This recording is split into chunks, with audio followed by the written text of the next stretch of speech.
পৃথিবীর ইতিহাসের একমাত্র জেনারেল যে 60টারও বেশি যুদ্ধ করে একটার মধ্যে কখনো পরাজিত হয়নি।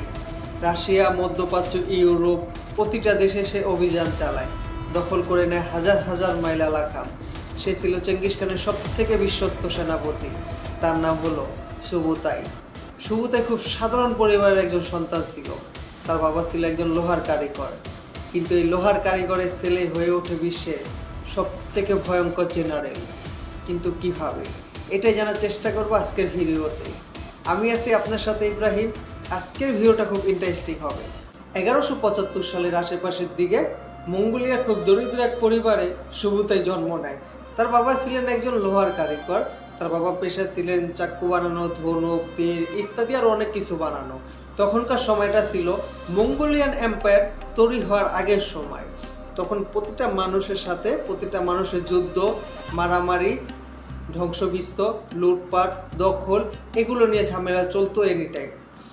এবং তখন কিন্তু চেঙ্গিস খানের বয়স ছিল খুব কম। মঙ্গোলিয়ান এম্পায়ারের কোনো নামগন্ধ ছিল না তখনকার সময়। এবং এই সুবুতাই আর চেঙ্গিস খানের ভিতরে বয়সের ডিফারেন্স মাত্র 13 বছরের। যাই হোক, এই সুবুতাই পরিবারের সাথে কোনো রাজকীয় পরিবারের সাথে সংযোগ ছিল না, বা সুবুতাইয়ের পরিবার কোনো যুদ্ধের সাথে জড়িত ছিল না। কোনো সৈনিক বা কোনো যোদ্ধা তার পরিবারের মধ্যে ছিল না। তো বুঝতেই তো পারতেছেন, সুবুতাইয়ের পরিবার একদম সাধারণ একটা পরিবার। কিন্তু এই সুবুতাইয়ের মাথার ভিতরে ছোটবেলা থেকে যুদ্ধের ভয়ঙ্কর কৌশল আসতো, ভয়ঙ্কর পরিকল্পনা আসতো।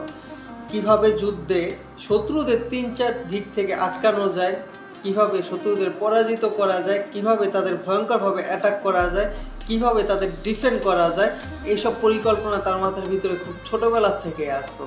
কিন্তু তার পরিবারে যেহেতু কেউ সরাসরি যুদ্ধের সাথে জড়িত ছিল না, সেহেতু সে খুব সহজে ঢুকতে পারে না। বাট ওই টাইমটা হিসেবে তখন চেঙ্গিস খান আস্তে আস্তে মঙ্গোলিয়ান এম্পায়ারকে খাড়া করতেছিল। এবং ওই টাইমটাতে চেঙ্গিস খানের নামটা খুব ভালো ছিল। তখন সবার মুখে মুখে শুধু একটাই নাম, তিমুজিন, তিমুজিন, তিমুজিন, চেঙ্গিস খান। সুবুতাইয়ের বয়স যখন 15 থেকে 17-র মধ্যে ছিল, তখন সুবুতাইয়ের মধ্যে তার বাবা কিছু জিনিস লক্ষ্য করে। যেরকম সুবুতাই খুব ভালো তরোয়াল চালাতে পারত, তীর, ধনুক এগুলোতে খুব ভালোভাবে চালাতে পারত। তো সুবুতাইয়ের বাবা সুবুতাইকে নিয়ে চেঙ্গিস খানের কাছে যায়, এবং চেঙ্গিস খানকে দেখার সাথে সাথে সুবুতাই হাঁটু গেড়ে বসে চেঙ্গিস খানকে বলে যে, দেখেন, আমি অনেক বড় লোক বাবার সন্তান না, আমি অনেক ধনী পরিবারের না, আমি রাজকীয় পরিবারের না, আমি একজন সাধারণ লোহার কারিগরের ছেলে। কিন্তু আপনার জন্য আমি জীবন দিতে পারবো, আপনি যা করতে বলবেন আমি তাই করতে রাজি। তখন চেঙ্গিস খান ওই ছেলের মধ্যে কি দেখছে না দেখছে জানি না, কিন্তু ওই ছেলেকে দলে নিয়ে নেয়।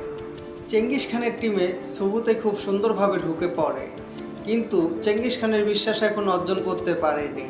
তো একদিন সুবুতাইকে নিয়ে চেঙ্গিস খান একটা যুদ্ধে যায়। ওই যুদ্ধের মধ্যে সুবুতাইয়ের কৌশল দেখে চেঙ্গিস খান অনেক মুগ্ধ হয়, এবং চেঙ্গিস খান তার কিছুদিন পর সুবুতাইকে আরেকটা যুদ্ধে পাঠায়। এবং সেই যুদ্ধের মধ্যে সুবুতাইয়ের কৌশল দেখে সে এমনভাবে কৌশল আঁকত, এমনভাবে শত্রুদের ডিফেন্ড করত, এমনভাবে শত্রুদের আটকাতো, যেটা সাধারণ সৈন্য তো দূরের কথা, বড় বড় জেনারেলদের মাথায় এমন বুদ্ধি বা পরিকল্পনা আসতো না। তারপর থেকে সুবুতাই চেঙ্গিস খানের কাছে অনেক প্রিয় হইতে শুরু করে। এবং চেঙ্গিস খান বলে যে, আমার দেখা মতে সবথেকে ভয়ঙ্কর যোদ্ধা এবং আমার চোখের তলোয়ার সুবুতাই। তারপর থেকে সুবুতাই চেঙ্গিস খানের সব থেকে বিশ্বস্ত জেনারেল হয়ে যায়। এখন মাথায় আসতেই পারে যে মাত্র একটা যুদ্ধ করে চেঙ্গিস খানের সব থেকে বিশ্বস্ত জেনারেল কিভাবে হলো। দেখেন, এখানে যুদ্ধটা ইম্পর্টেন্ট না, সব থেকে ইম্পর্টেন্ট ব্যাপার হইল সুবুতাইয়ের মাথায় এমন এমন কৌশল আসতো যেটা অনেক বড় বড় জেনারেলদের কল্পনায়ও আসতো না। আপনার 3-4 দিক থেকে শত্রুদের আটকানো, শত্রুদের ডিফেন্ড করা, আপনার গুপ্তচর পাঠিয়ে অন্য এম্পায়ারের তথ্য কালেক্ট করা, আপনার রাতের বেলা কোনো এম্পায়ারের উপর হামলা করা, আপনার রাস্তার ম্যাপ, নদীর ম্যাপ, পাহাড়ের ম্যাপ সব কিছু আগে তৈরি করা, এবং তার যে সৈন্যগুলো ছিল তাদের ভয়ঙ্করভাবে প্রস্তুত করা। তখনকার সময় এই জিনিসগুলো একমাত্র সুবুতাইকে দিয়ে সম্ভব ছিল, এছাড়া আর কেউ করতে পারতো না। তো তো বুঝতেই তো পারতেছেন যে সুবুতাই চেঙ্গিস খানের সবথেকে বিশ্বস্ত এবং প্রিয় জেনারেল কিসের জন্য হলো। কিন্তু আপনারা যদি সুবুতাই একটা জিনিস খেয়াল করেন তাহলে দেখতে পাবেন সুবুতাই কিন্তু সবসময় যুদ্ধ করতো না। সে যুদ্ধের আগে প্ল্যান সাজাতো এবং যুদ্ধের কৌশল আঁকতো। আপনার এই জিনিসগুলো শত্রুদের উপর খুব ভয়ঙ্করভাবে ইফেক্ট ফেলতো। আপনার 3-4 সাইড থেকে শত্রুদের আটকানো, তাদের ডিফেন্ড করা, রাতে হামলা করা, গুপ্তচর পাঠিয়ে অন্য এম্পায়ারের তথ্য কালেক্ট করা, আপনার ম্যাপ বানানো, এই জিনিসগুলো শত্রুদের খুব দুর্বল করে দিত। এবং আপনার এশিয়ার থেকে শুরু করে রাশিয়ার থেকে শুরু করে মধ্যপ্রাচ্য থেকে শুরু করে ইউরোপ, প্রতিটা দেশে সে অভিযান চালায় এবং দখল করে নেয় হাজার হাজার মাইল এলাকা। সুবুতাই তার জীবনে অনেক যুদ্ধ করে, অনেক বড় বড় এম্পায়ারকে ধ্বংস করে এবং ওই এম্পায়ারগুলোকে দখল করে মঙ্গোলিয়ান এম্পায়ারের ভিতরে নিয়ে আসে। তার মধ্যে সবথেকে তার বড় দুইটা যুদ্ধ ছিল লেকনিকা যুদ্ধ, পোল্যান্ড, মোহি যুদ্ধ, হাঙ্গেরি। এই দুটা যুদ্ধ ছিল তার জীবনে যত বড় বড় যুদ্ধ হয়েছে তার মধ্যে অন্যতম। এবং যতটুকু জানা যায় এই যুদ্ধের মাধ্যমে আপনার ইউরোপের সৈন্য ধ্বংস হইতে শুরু করে এবং ইউরোপের রাজারা জনগণটা বুঝে যায় মঙ্গোলিয়ানদের হারানো এতটা সহজ নয়। এখন প্রশ্ন হইল সুবুতাইকে পৃথিবীর ইতিহাসের সবথেকে ভয়ঙ্কর এবং বুদ্ধিমান জেনারেল কেন বলা হয়? দেখেন, এটার পিছনে কিছু রিজন আছে।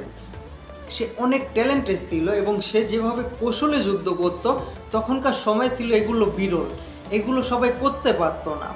এইভাবে যুদ্ধ করা, এইভাবে কৌশল সাজানো তখন মানুষের ভাবনাতেও আসতো না, কিন্তু সুবুতাই ওইগুলো করে দেখাইতো। আপনি যদি এক্সাম্পল দেখেন, বর্তমান দুনিয়ায় কোনো কান্ট্রির উপরে হামলা করার আগে 3-4 সাইড থেকে সৈন্যদের সেট আপ করে তারপরে হামলা করে। যে জিনিসটা সুবুতাই 1200 সালের দিকে করে দেখাইছে এবং গুপ্তচর ব্যবহার করতো তখনকার সময় সুবুতাই।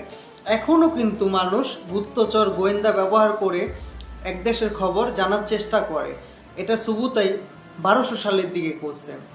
আপনার আধুনিক যুদ্ধের কৌশল তার মাথার মধ্যে ছিল এবং তার থেকেও বড় কথা হইল সুবুতাই 60টারও বেশি যুদ্ধে একটা যুদ্ধের মধ্যে কখনো পরাজিত হয়নি।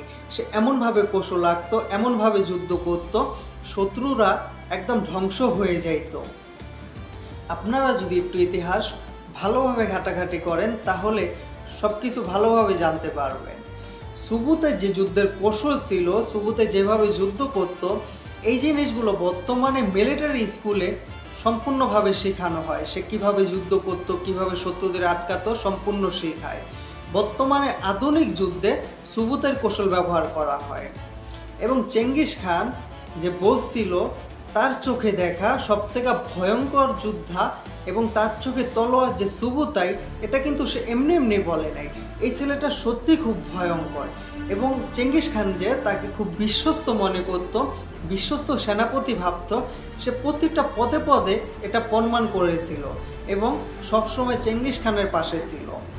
পৃথিবীর ইতিহাসের সবথেকে ভয়ঙ্কর এবং ট্যালেন্টেড এই জেনারেলেরও একদিন মৃত্যু হয়।